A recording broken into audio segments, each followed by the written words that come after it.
Hi, I'm Ashton, and today I want to talk about something that I will introduce you to in a moment because I do want to give a couple content warnings, and also just like real quick couple of updates, I suppose. I'm gonna put my hair up because I've been doing that a lot recently, and it's getting very long and in my face, and I need to decide what I'm gonna do with it. That's neither here nor there. I'm putting my hair up, don't worry about it. I also just wanted to note that I'm going to be like doing some crafts, I guess, cutting and sewing during this video.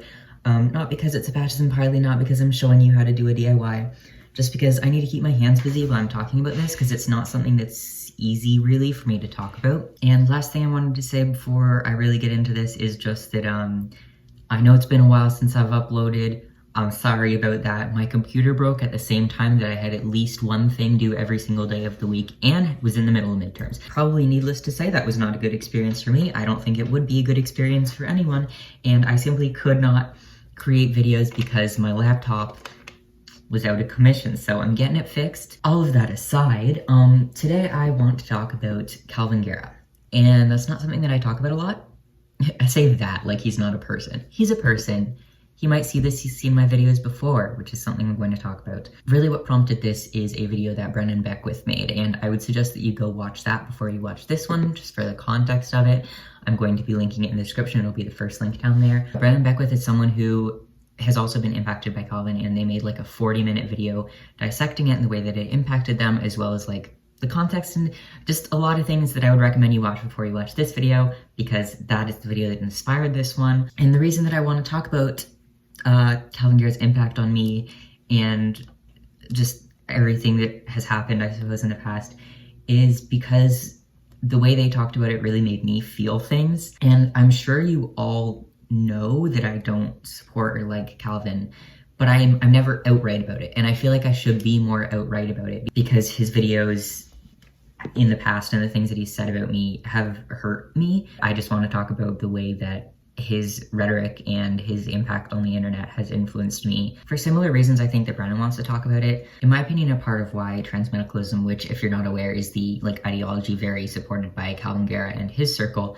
I think a part of why it's so powerful and overbearing in a sense is because it is designed to be that way. Like a part of the point of transmedicalism, whether transmedicalists will admit it or not, is to shut gender nonconforming trans people up, is to shut trans people up that don't fit their expectations of what being trans is. And you know, I'm in this video wearing like a full face of makeup and jewelry, right? I'm not your typical trans man. I'm a non-binary man, I'm bi, I'm gender nonconforming, so I don't necessarily check all of the boxes that, you know, a transmedicalist would love necessarily. And I'm okay with that. I have fully accepted that. You all know I'm not a transmedicalist. I do not think medicalizing transness is the correct way to go about treating it.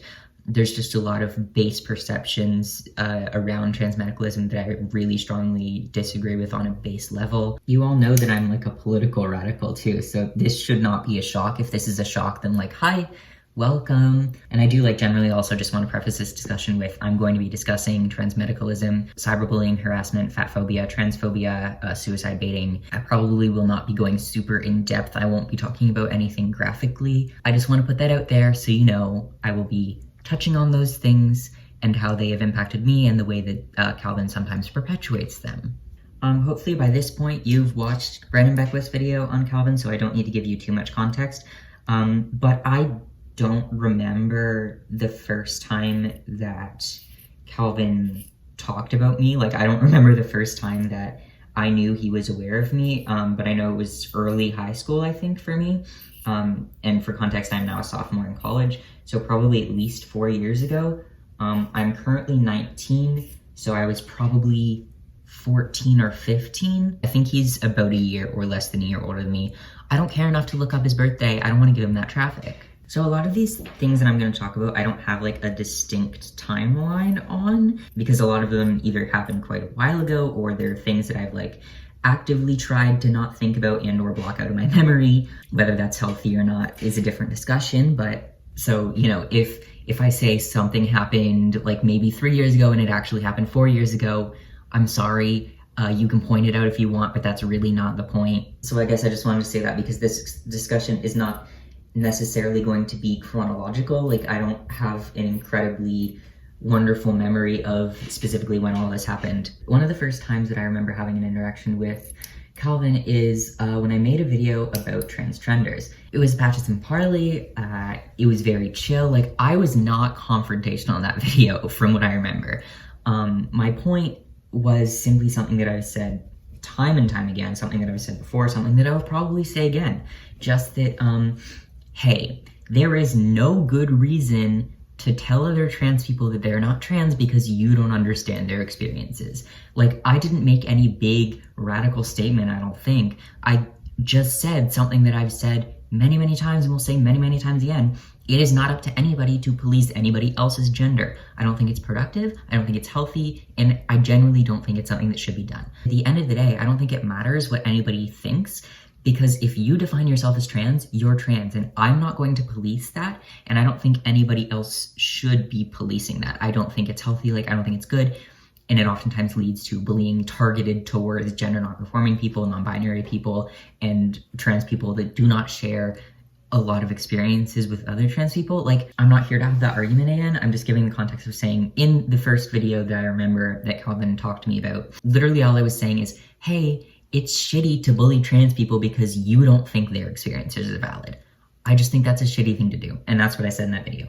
And Calvin commented on it. A lot of the times what he does is he frames things as a kind argument, or he frames things as like a logical argument, but the thing that it's justifying is shitty. He and other trans medicalists and people that call people transgenders oftentimes believe that quote-unquote transgenders take away resources from the trans community. Even if stuff like hormones or surgeries are in a limited supply, it is not the fault of gender nonconforming or non-traditional trans people that those resources are being taken. It is the fault of a medical system that doesn't get everybody the care that they need. Every single person that needs or wants gender confirming processes like hormones or surgeries or certain types of therapy should get them. And it is not the fault of some trans people that it isn't accessible to everyone. It is the medical system's fault. And you should be fighting a shitty medical system that doesn't allow care, that has super long wait times and is really expensive and doesn't give care to everyone that needs it. That's what we should be fighting. We shouldn't be fighting individual trans people. He tries to frame his arguments for these things as like logical and facts-based, but a lot of the times he puts the blame on oppressed people rather than the institutions that oppress them. So rather than making the argument that all trans people should have access to the healthcare that they want and need, he makes the argument that some trans people are taking away from others access because they aren't trans enough by his arbitrary standards. And that's not something that I agree with, but that's what he was arguing on my video, right? He commented quite a bit on that video, like a very long, almost an essay on that video.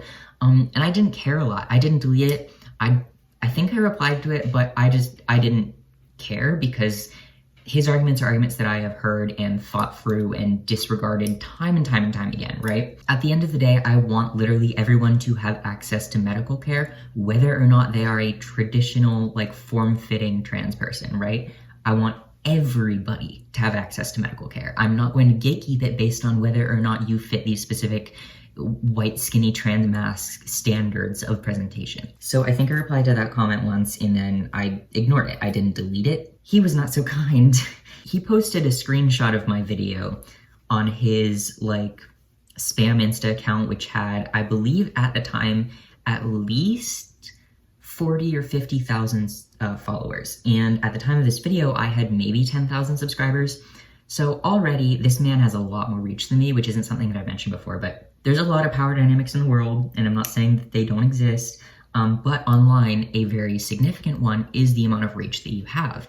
And when someone with as big of a reach as Calvin attacks someone like me, he's already got an advantage because he has so many fucking people already on his side. And I'm not saying you can't call out people for doing things that are genuinely wrong, but his stance against me was just that this person thinks we shouldn't bully people by calling them transgenders. And yeah, I may be oversimplifying it, but my point isn't did he make a good argument or not. My point is he sent thousands and thousands of his followers and stans and whatever onto my channel, which was a lot smaller than his, purely because he disagrees with me on a base point of, I think every trans person should have access to healthcare. He thinks some trans people are not trans.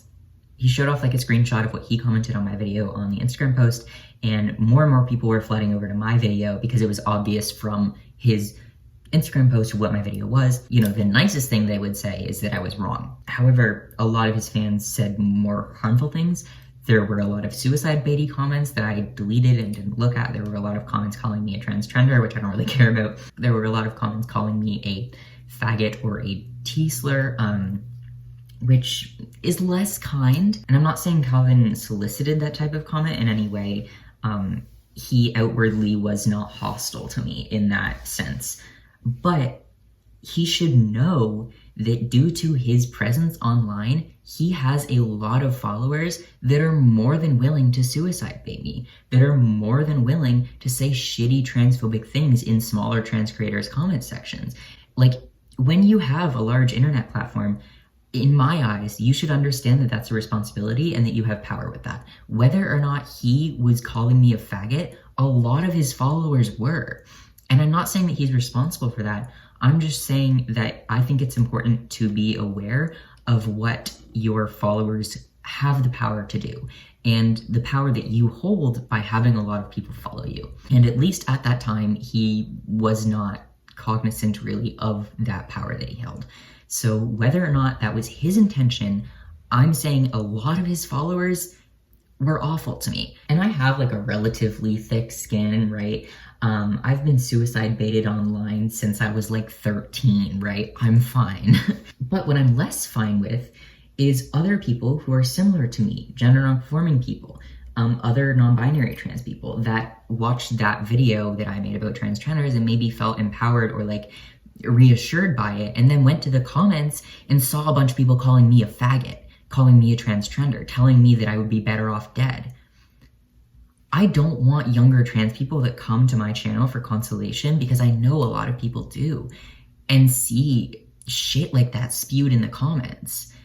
Like, I know it's directed towards me, but the idea of younger trans people seeing stuff directed towards someone like them that is actively harmful to people like them, it sucks and it's shitty. And that's one of the biggest issues that I had with a lot of those comments, wasn't that they were telling me things, that those messages are going to be seen by younger people that share things with me, like gender nonconformity or like not transitioning in a typical way, right?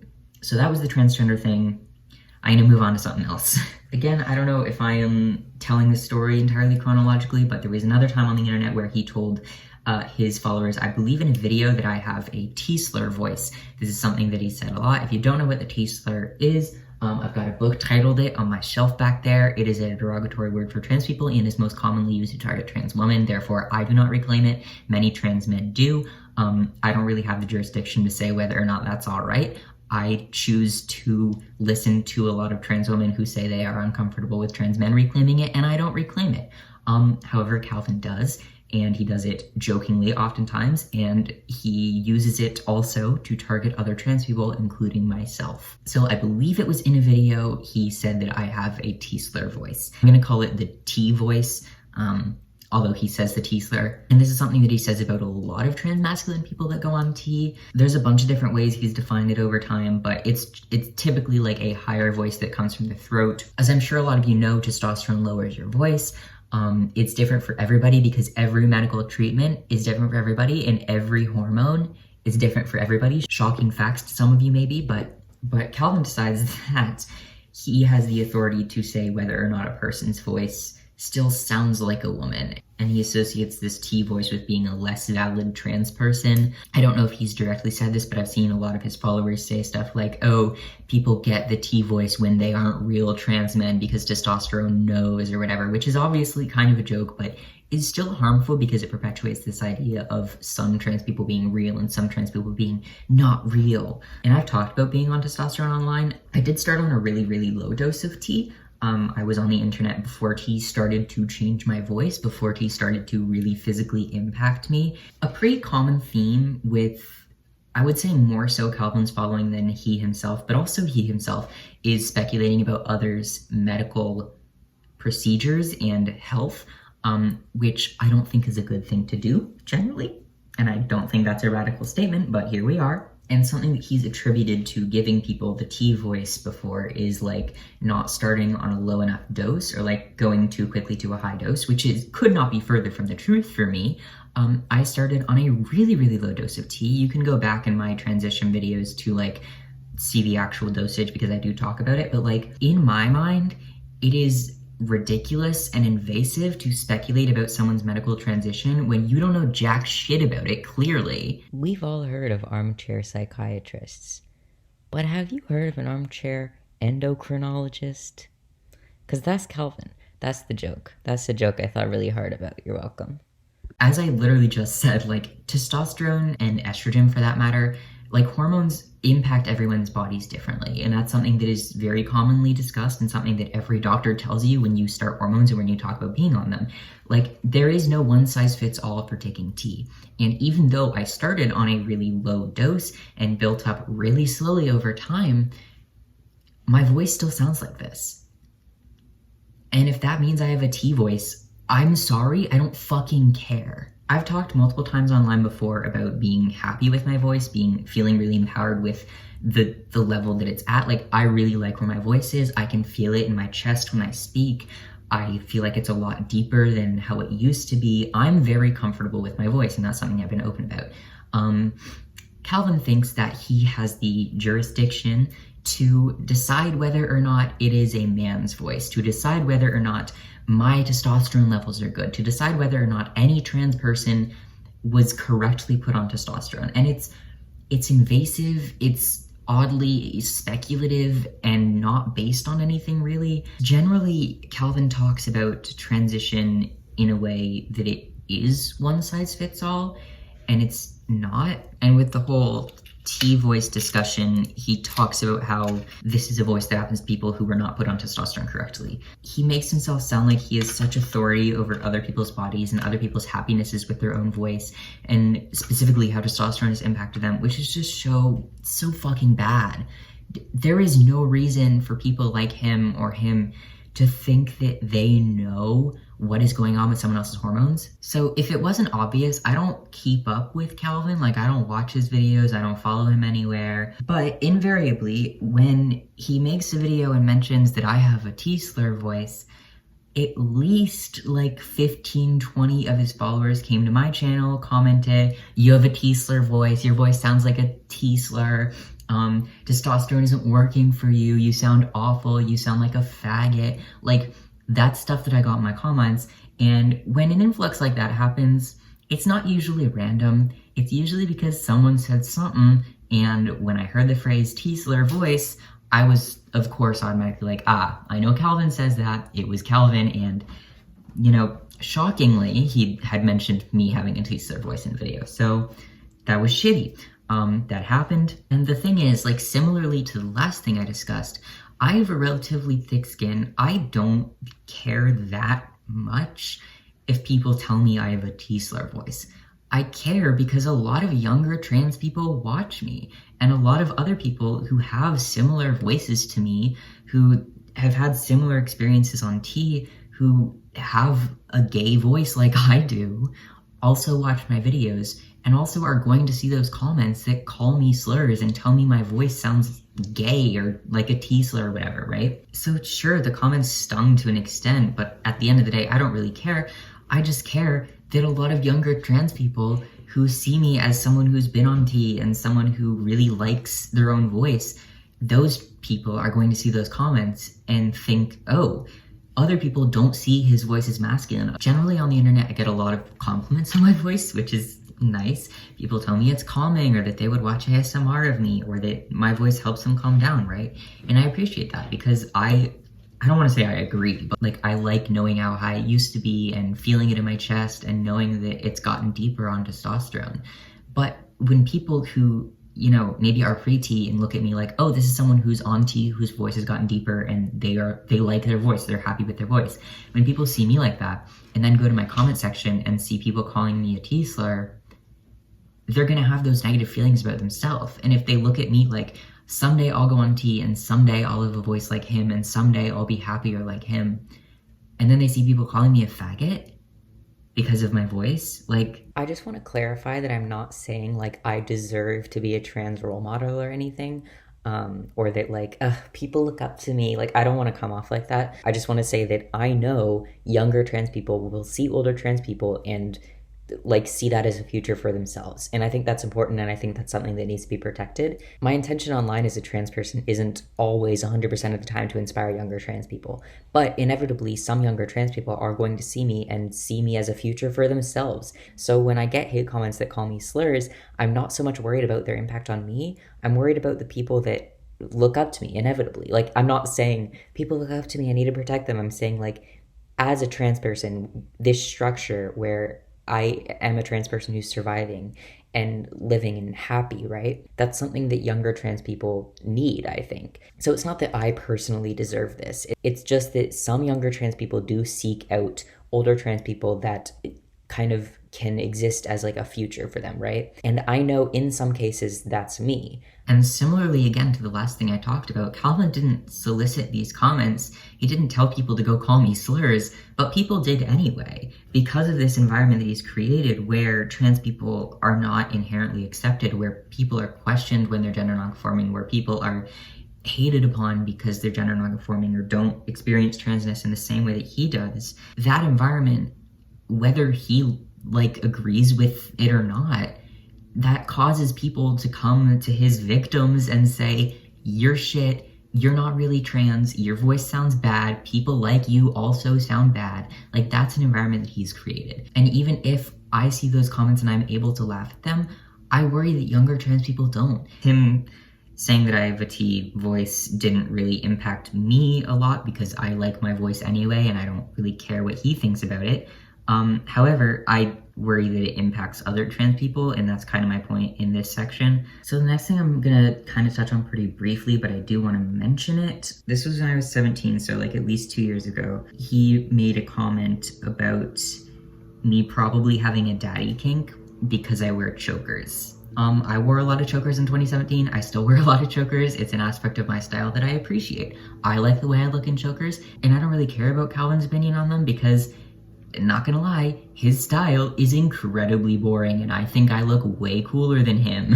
But like, that's a joke. I know I look weird to some people, but I don't really care because it makes me feel good and feel powerful. I love the androgyny of goth fashion and goth makeup. I really love the radicalism of the punk scene. I like the music. I go to the like whatever, right? That doesn't really matter. Regardless of how I dress, I was 17 and someone speculating about my kinks publicly online because of the way that I dress, which is not inherently sexual, was incredibly uncomfortable for me.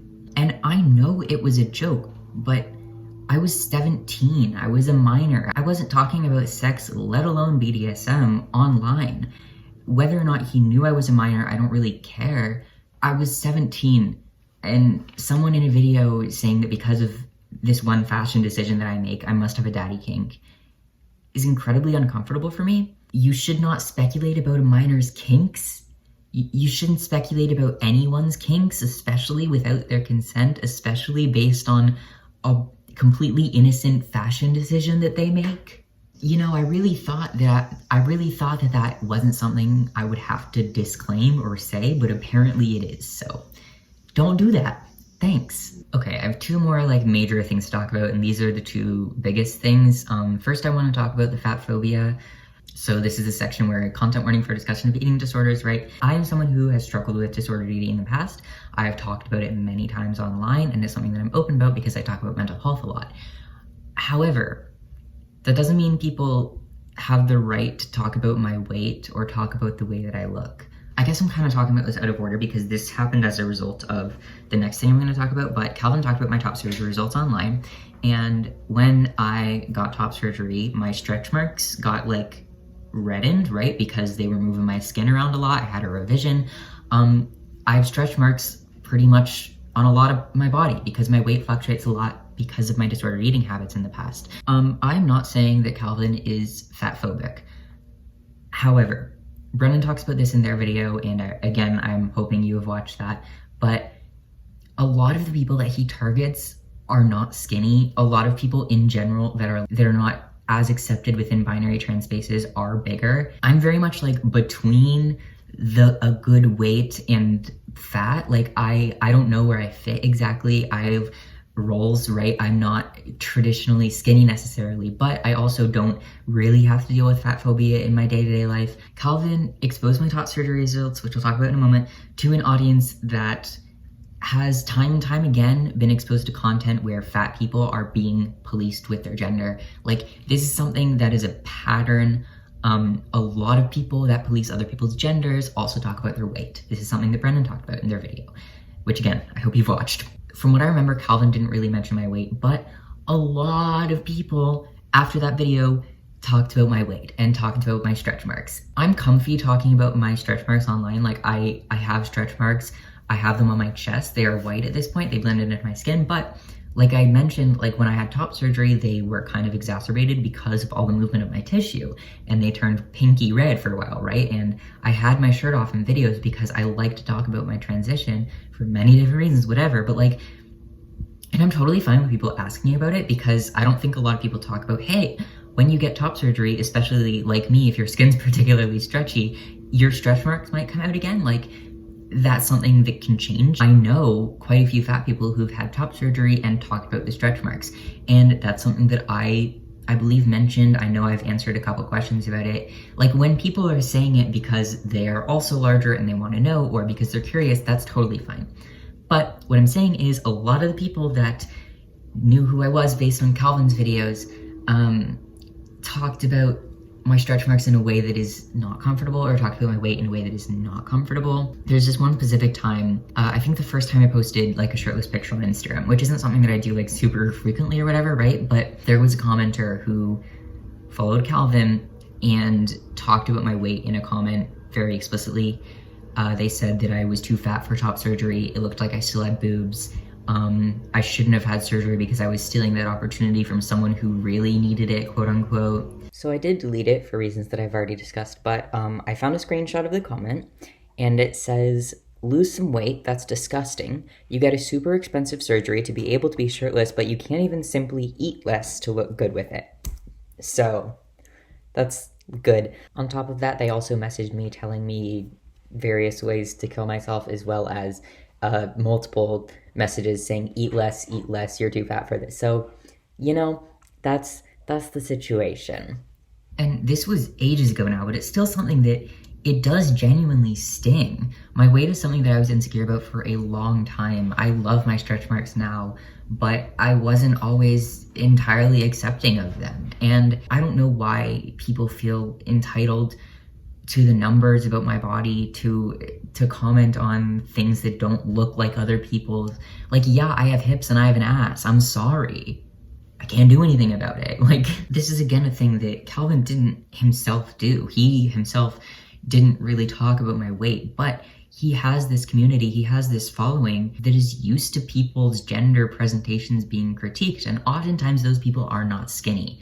And I'm someone that, you know, as I said, my weight fluctuates a lot. I'm kind of on that boundary between straight-sized and not. It's just another thing where, like, even though I at this point am really confident with my chest, especially in my body, people that follow me are going to see shit like that. People that also have stretch marks, people that are larger than me, are gonna see comments that are shitting on my weight. And that's the last fucking thing I want, right? This again circles back kind of to the power dynamic thing I was talking about before, where like, even if Calvin is not going to his audience and being like, look at Ashton's chest, go comment on his weight. He didn't do that, but the fact that he has such a large audience compared to me means that a lot of his followers' introduction to me is going to be through him being like, look how ugly his chest is. And people that already watch me are probably gonna know not to be shitty about my weight, because I like to think that a lot of you are kind people, and generally the people that comment on my videos are really sweet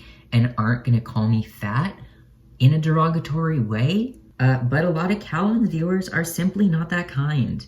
And I do genuinely think that a lot of the comments that I've received calling me fat in a derogatory way, pointing out my stretch marks in a way that is not curious or just wondering for themselves, like in a vicious way, those people a lot of them are from Calvin, and that fucking hurt. I'm not going to talk about weight anymore in this video. Done for now. Anyways, moving on. So circling back around to like why a lot of people for a time commented on my weight. Calvin made a video before he got top surgery discussing why he was scared of getting top surgery, which is fine. That is content you can make, I don't care. But what he did was take a screenshot from one of my videos about top surgery. He didn't ask me for permission or anything. He didn't warn me. He just took a screenshot from my video, put it on screen during his video about why he's scared of getting top surgery, and was like, I don't want results like these. I don't want to look like this. And I know he didn't do that to specifically attack me. He was really just talking about his own fears, but using my body that I have expressed love and comfort in, using my body to illustrate his fears and how he doesn't want to look, it feels gross. It feels bad. And I don't know if he didn't understand that at the time or if it, like, he just didn't think about it in that way. But like, just to me, the idea of throwing up a photo of someone else's top surgery results and being like, this looks bad, I don't want to look like this, that fucking sucks. Why would you, like, what empowers someone to do that? It's like, I personally cannot comprehend why someone would do that. And my videos about top surgery are, like, unsurprisingly some of my more popular ones, so a lot of people did see that video and, like, know that that was me because they'd seen my top surgery videos, but maybe weren't subscribed for the communist commentary, right? But a lot of people recognized who that was. People in the comments of his videos were saying it was me. People were coming to my videos and saying, your chest looks like shit. And it sucks. It fucking sucks. I'm not gonna lie. He did DM me on Twitter to apologize, like quite some time after that video had gone out. The damage had been done. People had already called me terrible looking and, you know, all of the negative words in the world because of his video. And I don't have proof of this because, as some of you might know, his Twitter account has been suspended and deleted and remade over and over and over again. And this was years ago, so I don't have proof of this or anything, but I guess you'll just have to take my word for it that he did apologize. And he did say that he was going to take that bit out of the video. Which, like, okay, you can say that, but last time I checked, which was, I think, like a week or so maybe after he DM'd me, it was still in the video, and other people's results were also still in that video. And I don't really care if he deleted it because the damage had been done, and it wasn't just my chest that was used in that video to illustrate what bad results look like. And in my eyes, apologizing doesn't fix the fact that he felt entitled to using my body as a bad example, to using other people's chests as well as, like, bad examples of what he doesn't want. It's totally fine to express your concerns about your own surgery, but using other people's photos of their chest to illustrate how you don't want to look just really rubs me the wrong way. And I do want to talk about this a bit because my top surgery is something that I've talked about before on this channel. Like, I got top surgery coming up on 3 years ago. And then a year after I had top surgery, I had a revision because I had a top surgery complication. This is something I've talked about multiple times in depth. You can find videos on it. Maybe you can't though, because actually, when Calvin mentioned my top surgery, a lot of those videos got mass flagged, and now a few of them are age restricted and or removed. So some of those videos just aren't there anymore, but some of them are, so take your chances. I had a complication, right? And in every video where I talk about the complication, I say explicitly, this is not my fault. This is not my doctor's fault. Sometimes people's bodies react differently to different procedures. I had a complication. It was not my doctor's fault. It was not my fault. It is not because of the way that she instructed me on healing. It is not because of how I existed after surgery, right? Sometimes things just happen. Sometimes things don't go perfectly, and that's okay. And I've talked about multiple times how happy I am with my chest now, and how I don't really care that I have one nipple. I don't really care that my chest is a little bit lopsided. For some context, here's what my chest looks like.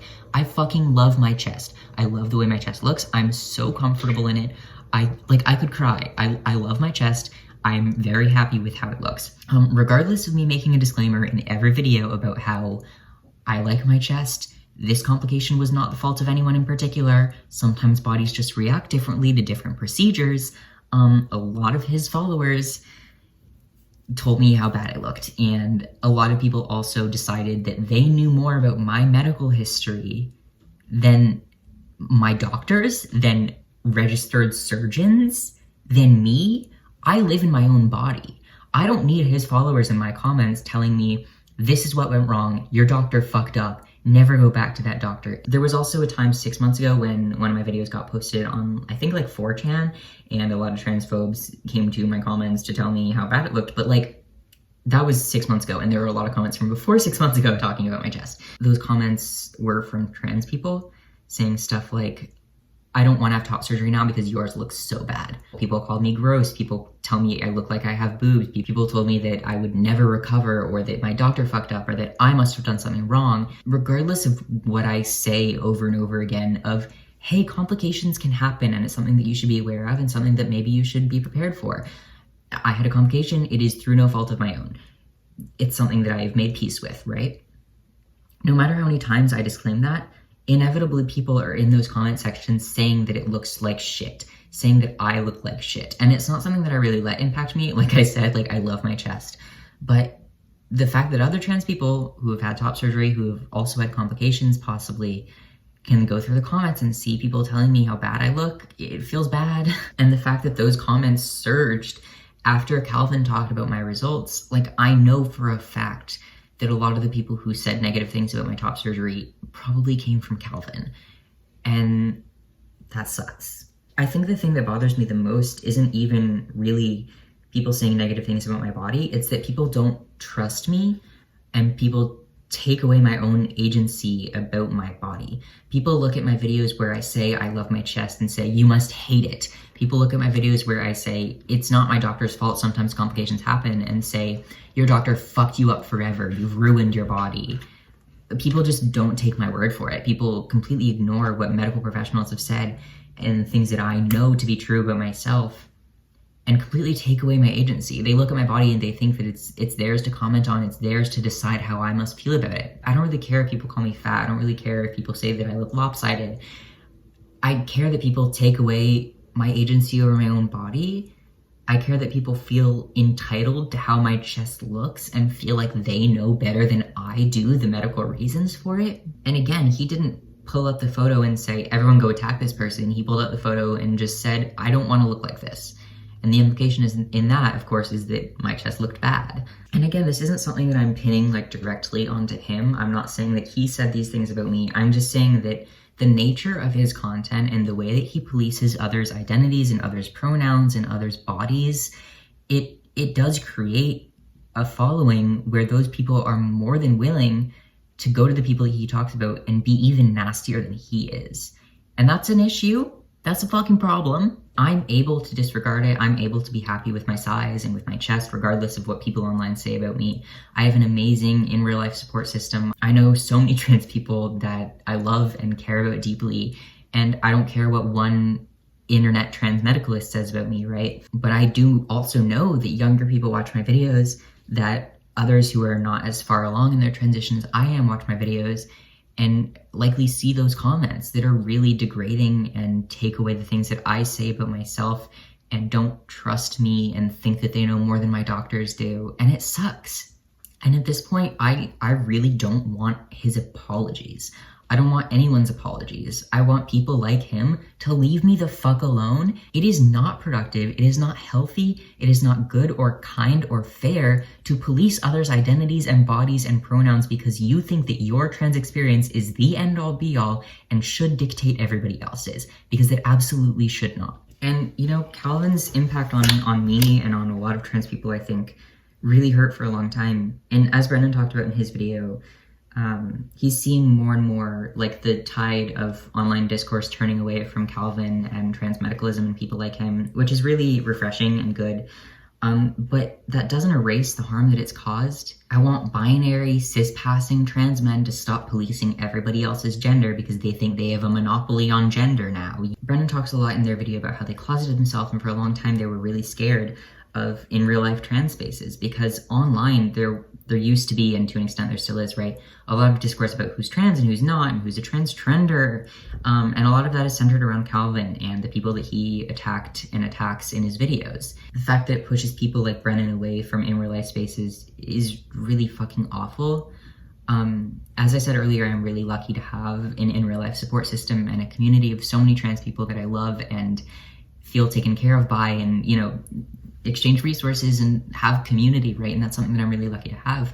But not everybody does. I hate to think that Calvin's online presence and the prevalence of transmedicalism online is pushing people away from in real life spaces. Because from my experiences, a lot of real life trans communities and real life LGBTQ communities are not that exclusionary. Someone like Calvin, someone who regulates others' bodies and thinks that they can decide who's trans and who's not and doesn't respect others' pronouns, someone like that wouldn't be respected or allowed into the trans communities and the LGBTQ communities that I exist in real life, right? And one of the things that I think has been like lastingly harmful about Calvin's content and the discourse that it surrounded itself in and created is the idea that trans communities are exclusionary. And it's something that I've talked about with so many people, and it also exists in like other areas of discourse. And I'm not trying to say that it's all Calvin's fault, but I do think that the prevalence of transmedicalism and the idea of transgenders and the regulation of people's identities has impacted the way that people interact in real life, or more so, I guess, the way that people don't interact. And if that's you, if you're like me, you're like Brennen and are non-binary, are gender non-conforming, are not traditionally this, you know, skinny, white, cis-passing trans person, and you don't feel accepted online, I want to encourage you to seek out in real life spaces, because in my experience, a lot of them have been so much more accepting than the internet. The internet's a terrible place. Obviously, it can also be really, really good. I love like, I'm here on the internet, hello, but it's not always great, and I really don't want people to be pushed away from places that could be really empowering for them because of shitty online trans meds. So again, I would highly encourage you, if you didn't already, please go watch Brennan's video. They also talk about really important adjacent things to what I've talked about, and their experience is also really important. And they're also just really sweet and lovely in general. They also make a lot of TikToks, but this video is a YouTube video. It will be linked down below. I don't know if Brennen will watch this really, and I don't particularly care. I just want to amplify their voice and say thank you for speaking out about this, and thank you for being open about your experiences, and I hope more people do. I know, both on the internet and in real life, so many people that have been impacted by these discussions that are exclusionary and very medical and like very binary, and, you know, also very white and very skinny and very able-bodied and very neurotypical, right? Oh god, I didn't even talk about that. Like Calvin's discussions about neurodivergent people's genders, that's a whole separate discussion. That is also something I could rant about forever. As an autistic person, personally, this is something I've avoided talking about for a long time.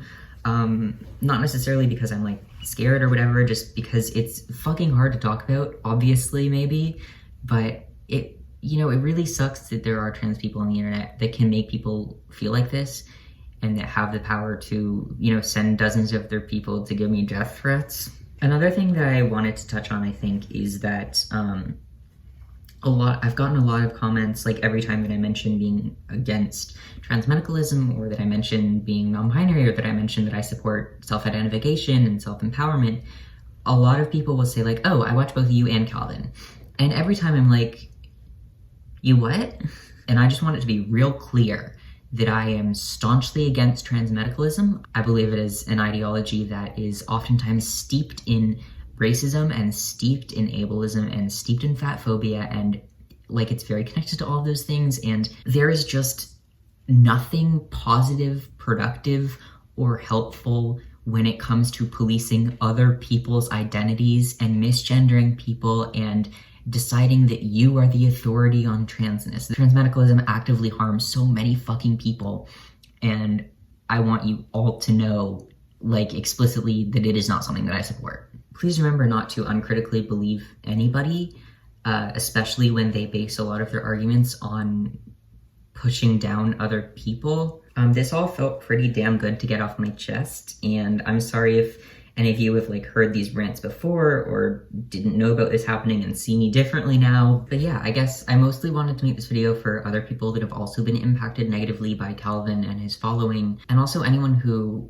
has been subscribed to me or was following me during the times that these things were happening and were maybe seeing some of the comments that I've discussed, like before I could really delete them or refute them. I'm really sorry if you were impacted by any of that. I genuinely think the best thing that anyone can do at this point is to not interact with him and not follow him, not give him the views, give him the money, right? Again, there's so much more I could talk about. Like every time I think about him, it fucking hurts because of the impact that I know that he's had on many trans communities, especially online. Thanks for hearing me out. More and more recently, I've been getting comments about how I've helped people move away from trans medicalism or accept themselves more, and that's something that really, really warms my heart. I'll be doing my best to probably pretty heavily moderate these comments.